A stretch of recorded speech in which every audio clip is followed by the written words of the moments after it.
Hi, my name is Kimberly Garcia, and I'm the author of the Write from History series, an elementary writing curriculum that teaches children to write via narration, copywork, and study dictation. Well, today I'm going to demonstrate for you how the process of study dictation looks in our home and what I advise in the Write from History books. The model that I'm going to be using is taken from Write from Ancient History Level 1, and it reads, "Then Joseph placed his arms around Benjamin's neck, kissed him, and wept upon him." Now I'm going to go through this model and pretend I have my sons here with me and go through the entire process as I would with them, except that whenever I go through this process with my own children, it's not quite as detailed. They holler out what they already know. We're accustomed to the process. They tell me what they know, and we kind of move through it a little bit faster. But just for the sake of the demonstration today, I'm going to go through it in much more detail. All right, so let's begin. All right, guys, you ready? All right, get your pen and paper. Now, let's read this together. Then Joseph placed his arms around Benjamin's neck, kissed him, and wept upon him. Now I want you to look at this sentence up here, and I want you to tell me, are there any words up here that you think you don't know? Take your time, and are there any words that you think you cannot spell?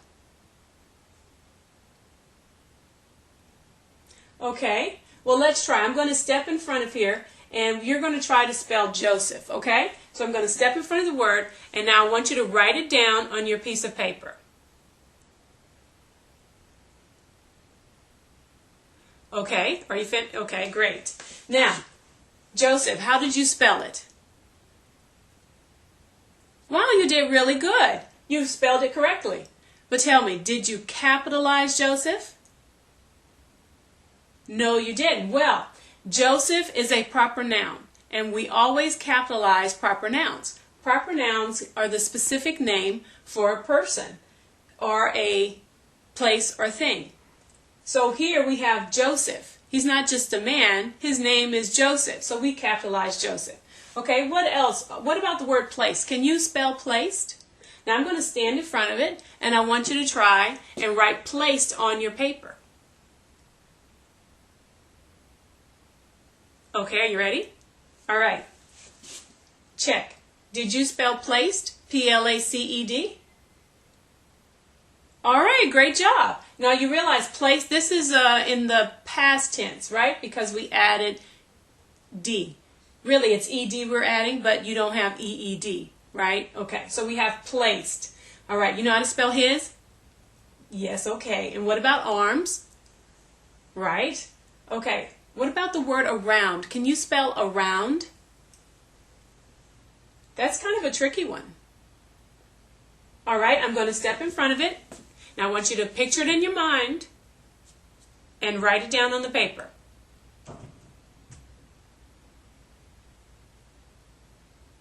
Okay, let's check. Did you spell A-R-O-U-N-D? Wow, you got it right. That's awesome. Okay, what about Benjamin's? Now look, this word is a little bit different.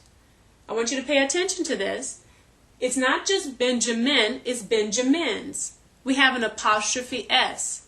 That's because we're talking about something that belongs to Benjamin. We're showing possession.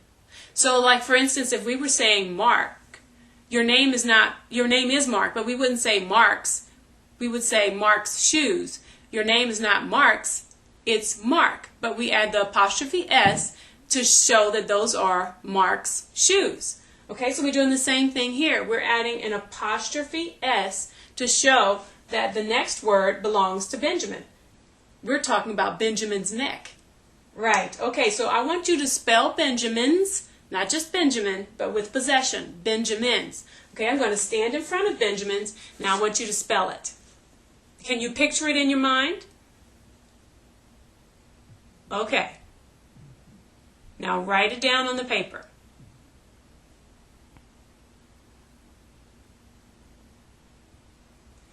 All right, let's see. Did you get that correct? Did you spell B-E-N-J-A-M-I-N apostrophe S? Wow, that was awesome. Did you capitalize Benjamin's? Because Benjamin is someone's name. The word is, just like the word Joseph is someone's name. So it's also a proper noun, and you capitalize that. Great, you're doing awesome. Okay, now here's what remember we're talking about Benjamin's neck. Neck is kind of a tricky word. Do you think you can spell that? All right, okay, so this time Mark just closed his eyes and spelled neck, N-E-C-K. Great job, Mark.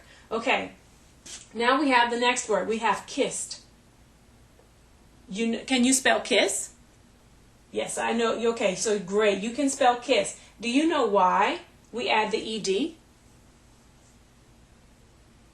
Yes, we're showing that this happened in the past. We're adding ed for the past tense, kissed. Okay, so I know you know how to spell him. And wept. Can you spell wept? Now, wept is a little bit tricky because you don't really hear that P sound like we would with paper, but it's wept.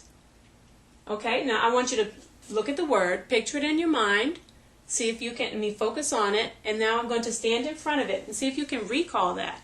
Do you remember how wept looks? Okay, write it down on paper. Okay, let's see if what you wrote matches what's up here. W-E-P-T. Wow, that's very good. Okay, so now we've gone through the words that might give you the most trouble as far as spelling. So let's look at the punctuation in this model, okay? The first word then has what? That's right. Then begins with a capital letter.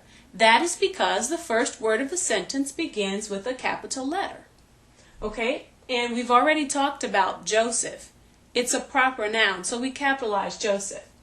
Then Joseph placed his arms around Benjamin's, okay, this is apostrophe, showing possession, neck. And what about this? That's a comma, right. Kissed him, there's another comma, and wept upon him, period. Okay, we have two commas. We put these commas here because when we have 3 or more items in a series, when the words are the same, or the same function in the sentence, we show the separation between those words by using commas.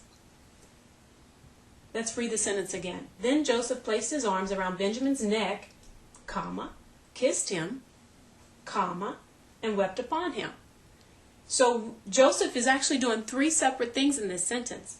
Joseph has placed his arms around his brother's neck, comma, then he kissed him, comma, and then he wept upon him. And that's the third thing.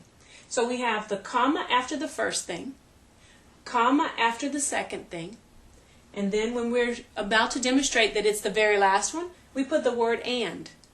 Okay? So we have the capitalization, the apostrophe, our commas. Now what's the last thing that we have in our sentence? It's a period. That's right. Because we always end a sentence with punctuation, some type of closing punctuation. But this, we use a period because this sentence is telling us something. It's a statement. If it were a question, if the sentence were, what did Joseph do? We would end that with a question mark. But this is a statement. So we end that with a period. That's right. Okay, are you ready to write this from dictation? Okay, turn your paper over so you don't have the words in front of you anymore. And are there any words that you think you might not be able to spell? Okay, you have them all. All right, well then turn your paper over and I'll read it to you slowly. Okay? All right, so that's the demonstration. At this point, I would just read the sentence to my sons or son, whoever's writing at this point, and he would write it down. If there were any words that he had any difficulty with or wasn't sure about how to spell, I would maybe write that word. In fact, I would write that word up on the board, erase the rest of the sentence, but write that word on the board or leave it there so that he would have something in front of him. I do not want my children to practice writing the words incorrectly. So the objective is to make sure that the correct spelling, the correct punctuation is being imprinted upon the student's mind. Okay, so this is how we do study dictation. And if you'd like to know more about how we, go through this process, you can find us and contact us at www.writefromhistory.com or at brookdalehouse.com. That's www.brookdalehouse.com. Thank you.